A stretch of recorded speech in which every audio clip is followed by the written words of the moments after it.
In this quick tutorial, you'll learn how to terminate an employee in Gusto, a popular payroll and benefits platform.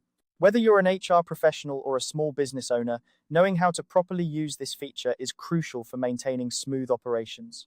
So, let's dive right in and make this process as seamless as possible. First, you'll want to head over to gusto.com. Open your preferred web browser and type in the website address.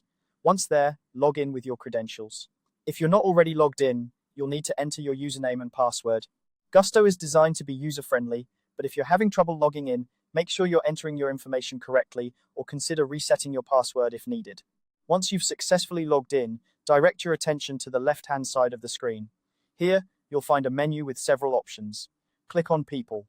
This section is where you manage your team, so it's the perfect place to start when you need to make changes to employee information, including terminations.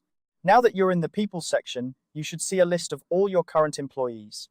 Look through this list to find the employee you wish to terminate. It's important to double-check that you've selected the right person to avoid any accidental terminations. Once you've found the correct employee, you'll notice 3 small dots next to their name. Click on these dots to reveal a drop-down menu with several options related to the employee's profile. In the drop-down menu, you'll see the option to Remove. This is the step where you actually initiate the termination process. Click on Remove, and the platform will guide you through the remaining steps.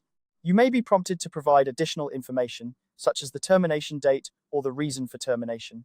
Be sure to provide accurate and complete details, as this information will be stored in the employee's records. Before finalizing the termination, take a moment to review everything.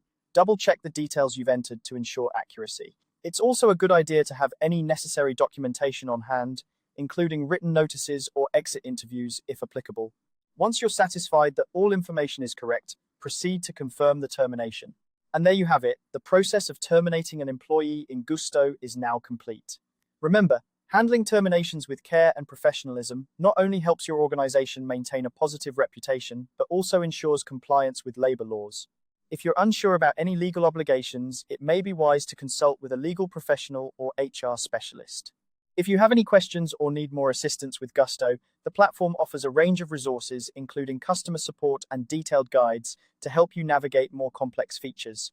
Thank you for watching, and I hope this tutorial has made the employee termination process clearer and more manageable for you.